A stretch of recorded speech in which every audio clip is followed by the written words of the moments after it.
ខ្ញុំត្រូវប្រញាប់ទៅមើល ហ្វូប៉ាជាអ្នកណាទៅ ជាឆ្កែចិញ្ចឹមរបស់គ្រូពេទ្យភ័យចិញ្ចឹមជាង10ឆ្នាំហើយនេះ ព្រោះតែឆ្កែរបស់ធីសិនអូនចង់ចោះខ្ញុំមែនទេអូនចោះបោះមែនទេដោយសារតែឆ្កែរបស់ធីយិនអូនចង់បោះបង់បងចោលមែនទេពិតមែនទេ ខ្ញុំមិនមែនមានន័យអញ្ចឹងទេគ្រូពេទ្យភ័យថ្មីនេះអារម្មណ៍មិនល្អសោះការងាប់របស់ហ្វូប៉ាធ្វើឲ្យបាត់តកិច្ចគាត់នេះខ្ញុំខ្លាចថាគាត់គិតខ្លីនឹងនេះ ប៉ា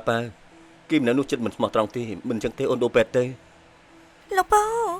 ខ្ញុំហើយអ្នកគ្រូពេទ្យភ័យស្គាល់គ្នា10ឆ្នាំហើយនេះគាត់គ្រាន់តែជាមិត្តខ្ញុំប៉ុណ្ណា ប៉ា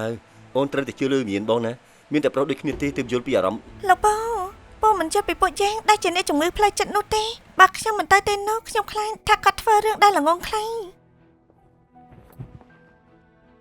លោកពូកំរាប់អីណាខ្ញុំទៅមើលនឹងបញ្ញាប់មកវិញភ្លាមអាឡូគ្រូពេទ្យភ័យខ្ញុំទៅដល់ឥឡូវហើយចាំបន្តិចនេះ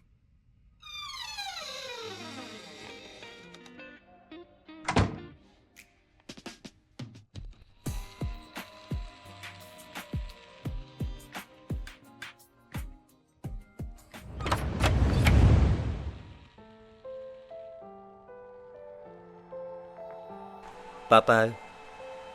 មិនបានចូលអូនត្រឡប់មកវិញ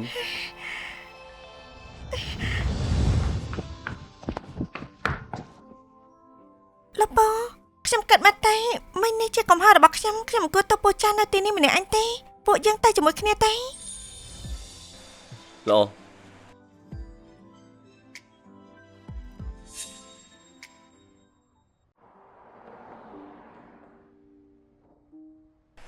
សិបអ៊ី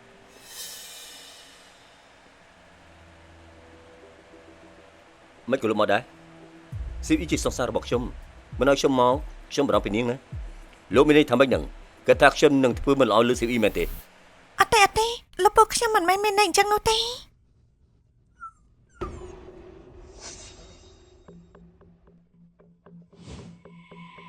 ហ្វូប៉ាអញមិនអីទេតែមែនទេហ្នឹង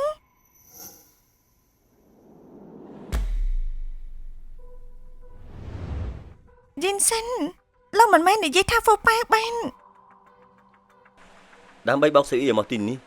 យកឆ្កែខ្លួនឯងមកធ្វើចិលេសនៅនិយាយថាខ្លួនឯងមិនបានគិតមិនល្អទៀតមែនទេសិបអ៊ីមាញ់ហ្វូប៉ាពិតជាឈឺពិតមែនណាតែមិនដឹងថាហេតុអីទេឥឡូវវាបែរជាសះស្បើយឡើងវិញខ្ញុំក៏ត្រូវវា20ដែរទើបបានជាខលទៅរកនាងសិបអ៊ីមិនជាពេទ្យសត្វទេលោកហៅនាងមកមើលឆ្កែរបស់លោកឬក៏មកចូលរួមបន់សពឯង បានហើយគ្រូពេទ្យភ័យក្នុងពេលដែលលោកមិនកាត់អីទេនោះពួកយើងសុំត្រឡប់ទៅវិញមុនហើយ សិបអ៊ី គ្រូពេទ្យភ័យតែថ្ងៃម៉ងខ្ញុំមិនមកមើលជំងឺទៀតនោះទេ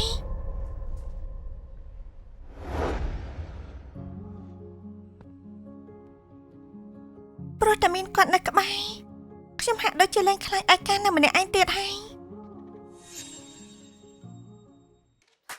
បែបហ្នឹងហើយសង្ហាខ្លាំងណាស់ហើយសង្ហាមែនលោកពូគឺអារម្មណ៍មួយហ្នឹងហើយមកមាត់ដោយមនុស្សក្នុងគំនូរអញ្ចឹងហេមែនហើយលោកពូយកដៃដាក់ទៅលើក្បាត់កហើយក៏បន្លាវាបន្តិចទេមែនហើយសង្ហាខ្លាំងណាស់ថតមួយសន្លឹកទៀតថតឲ្យពូមួយទៀតចុះនេះមុំទៀតបន្តិចខ្ញុំក្រាបចុះហើយណា អេដេកតិចណា កុំកំរាំងណែស្ងៀមទេអារម្មណ៍នៃការជួយសង្គ្រោះនេះឯងស្អាតខ្លាំងណាស់រក្សាតម្រង់ថតឲ្យពូពី3សន្លឹកទៀត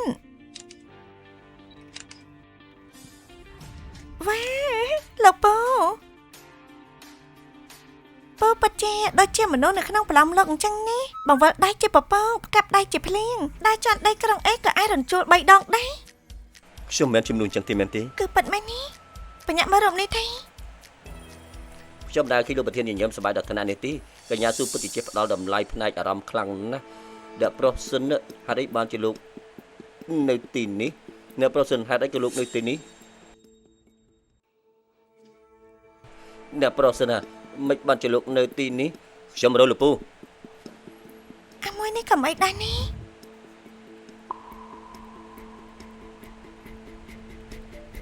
ហើយមករយមានកាយហ៎ស៊ូលីងអីខ្ញុំនៅមាត់ទ្វារក៏ឮសំឡេងសាយរបស់នាងសប្បាយចិត្តដល់ថ្នាក់នេះផងហ៎ ខ្ញុំសប្បាយចិត្តទៅខ្ញុំសែងយ៉ាងម៉េច